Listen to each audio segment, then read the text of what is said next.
Welcome to Custom OGT. This is Danny Lee. That's Gregory over there making some crazy ass faces. And hopefully you didn't catch all of those. and, we're going to return to ŁØŞΘЫՆLŊ. The icon, the legend. Yeah, I popped this up as a backdrop and I was like, what album did this come off of? It's like Habits Old and New, and the album cover for it. So on his daddy's Cadillac there. I think that's the one his daddy died in, I'm pretty sure.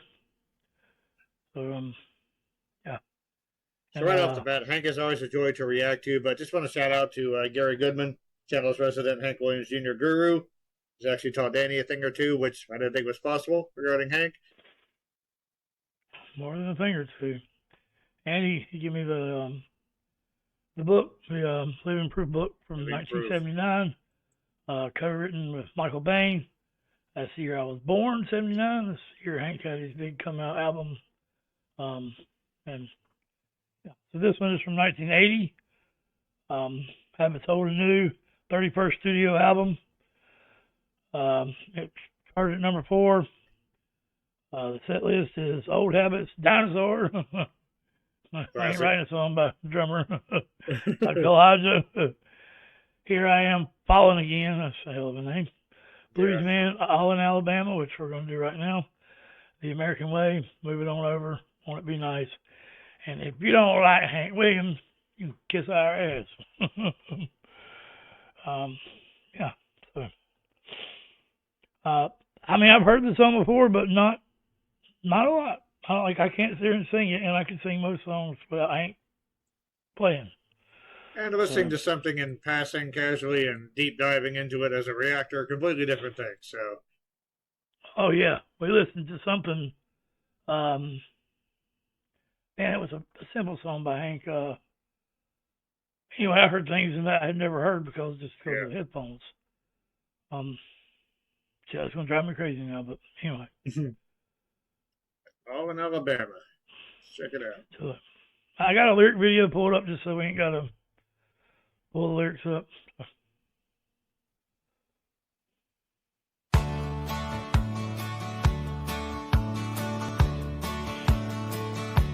I just had to show 'em I didn't need 'em, and so I headed out west to see some old friends of mine.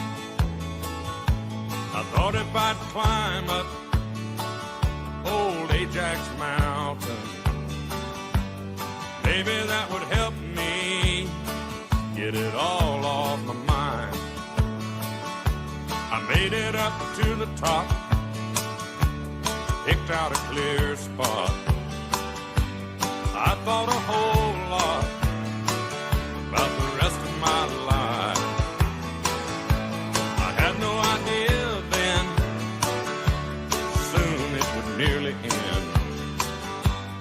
Up on this mountainside I would nearly die. And they're all in Alabama, and they're all in Dixieland. God, I'm dying here in Montana. Please, Lord, just want to go back to hold her hand. Just let me get back to my old homeland. Man, yeah. Picked out a spot on Ajax Mountain. That's the day he would surely die. Yeah, or he thought he would surely die. He stayed on the mountain 4 to 6 hours with the 11-year-old boy while the dad tracked back down the mountain. And the helicopter even had a hard time finding him. He left a note in that little boy's pocket. Thank you for saving my life, Hank Jr. Yeah, this wasn't back in the day when they could just follow a GPS or locate your cell phone reception. So it was, and for any new people on the channel, if you didn't know, Hank fell off Ajax Mountain, 500 feet, landed on a rock face first, did a lot of damage. Just, destroyed essentially his entire face, roof of his mouth. A lot of surgeries were needed to put him back together. It was unsure if he'd ever walk again, let alone sing. There's tough, and then there's surviving something like that. He pulled through and had an absolutely legendary career afterwards. But yeah, so when you know that story, those lyrics hit really hard. That he's alone up there just with this young boy, and all of his friends and loved ones are in Alabama and Dixieland. He just wants to be with them. But yeah, when he woke up in the hospital, there was 3 people standing there. His godmother, June Carter Cash, and her then husband, not his godfather, but Johnny Cash, and Wethan Jennings.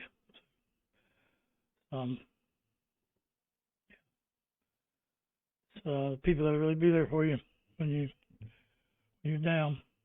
And a quick note musically, it's a pretty almost happy sounding song musically, considering the the grimness of the topic. I like the tempo change come chorus time. There's some nice layering with the acoustic guitar, and I think either maybe a piano, possibly another acoustic. Hank is really good at like subtle layering like that. And Hank's voice always adds a bit of honesty, gravity, presence to any lyric that he sings. So yeah, Hank can do things that seem very simple but carry a lot of weight. And side note, he went and built him a cabin out in Montana, and up to the window in the front living room, the open, huge bay window looks at Ajax Mountain. So, that's he owned it. Yeah, that's every morning he can get up there, open up the window, look at it, and go, "Nice try." And he had stepped in a spot where both of them just stepped foot, and the ground just gave way. So literally an avalanche, basically, under his feet. So I thought a whole lot about the rest of my life.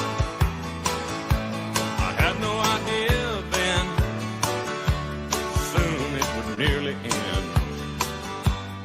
Up on this mountainside, I would nearly die. And they're all in Alabama, and they're all in Dixieland. God, I'm dying here in Montana. Please, Lord, just want to go back to hold her hand. Just let me get back to my old homeland.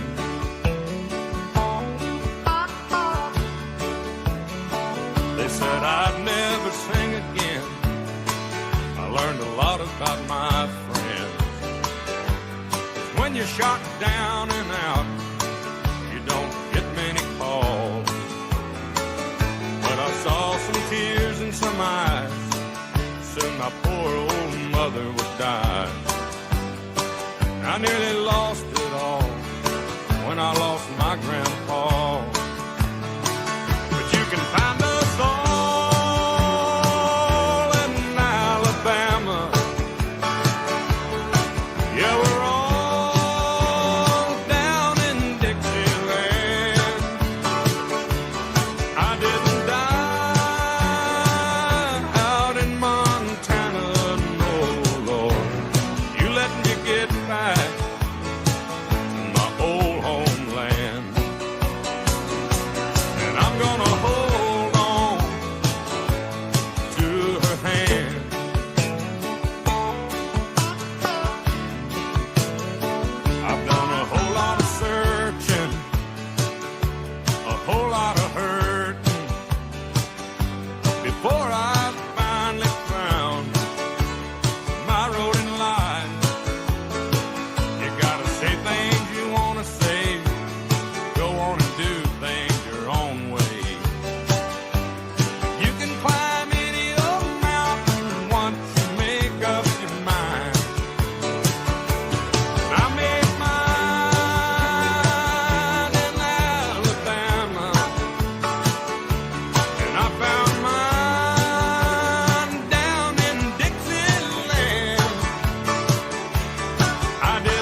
back to my old homeland.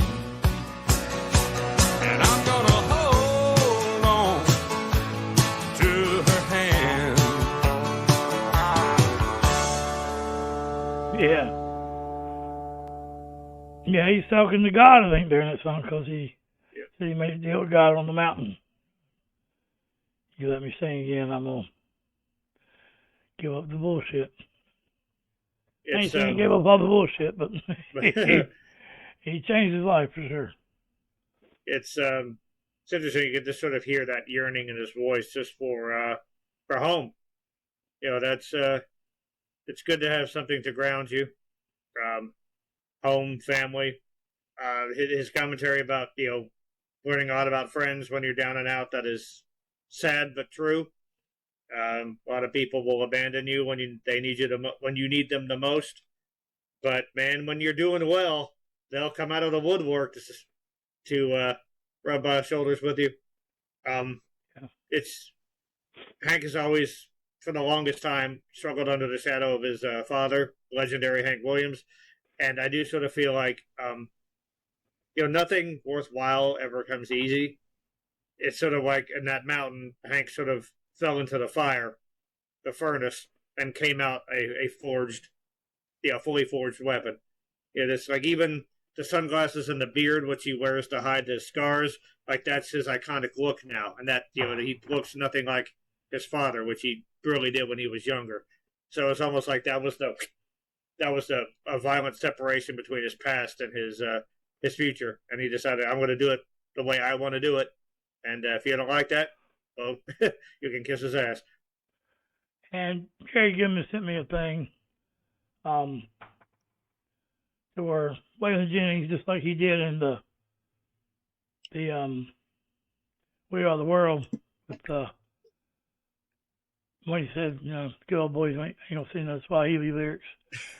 He didn't mean no disrespect by that. And look it up. Waylon Jennings is in the credits of that because Stevie Wonder wanted to put Swahili lyrics in that song for the Ethiopians, not knowing that the Ethiopians, just because they were in Africa, they don't speak Swahili in Ethiopia. So Waylon didn't agree with that, and they thought he was racist. So he just left. But they ended up agreeing with him. And that stigma of being a country boy, I think, haunted him there. But it's also interesting. But what I was going to say is, shit, what the hell was I going to say? Waylon finally said in an interview that Gary sent me what nobody's ever really wanted to say, but it's the truth. He said, I'll tell you the truth, he said, and now Waylon idolized Hank Williams Sr. But he said, I'll tell you the truth, Hank Williams Jr. has done 10 times what his daddy ever done. And it's the truth. And they're just, it's the truth. And his daddy only played for 3 years, basically. Yeah, made a legendary impact in those 3 years. I don't know if anyone's ever had a bigger impact in those. But a lot of competition, though. That's true. Not taken away from him. I'm just saying. Yeah, but Hank, did those things and had the longevity and had becoming the voice of Monday Night Football, and Hank has just done so. He's literally not just a musical icon; he's a cultural icon as well. And touring right now. See. That's great minds, because I was going to say it was wondered whether he'd ever walk, let alone sing. He is 76 and still touring.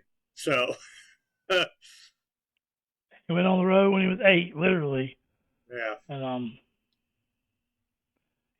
that's what, at least 6 decades. Yeah. Not 7. It's closing in on 7. Yeah. He's 87 if he was 8, right? I mean. I'm not even great with math, but he started when he was 8. He's 76 now, so that would be 68 years. Yeah, true. But rounding all up, right. which we probably should. But yeah, Hank. Basically, what we're saying is Hank is awesome. The song is awesome. We haven't commented a whole lot on the music. Like Hank, he makes so much sound easy. Well, it's probably not. Like his vocals they're full of emotion. There's yearning. There's sort of strength in there. But he's obviously he's not trying too hard. He's just being natural and using his amazing instrument, and the songwriting. it's perfect. It's catchy. It's got a touch of melancholy to it, but it feels upbeat. So basically, it's the sound of someone that's sort of contemplating going through the fire and coming out better. It's a personal song. Yeah, very much so. You All feel right, it as much as you hear it. Thank you, Gary Goodman. Yeah, thanks, Gary. We're going to do the interview soon with Lori Chase. What's her name? Lorian Crook. Yeah. Crook, yeah. I can't remember. Yeah. I always think Crook and Chase is the opposite, yeah. So, much love, everybody. Have a good one. Thank you very much. Mental health is real. Music is your best support group. I was falling off a mountain.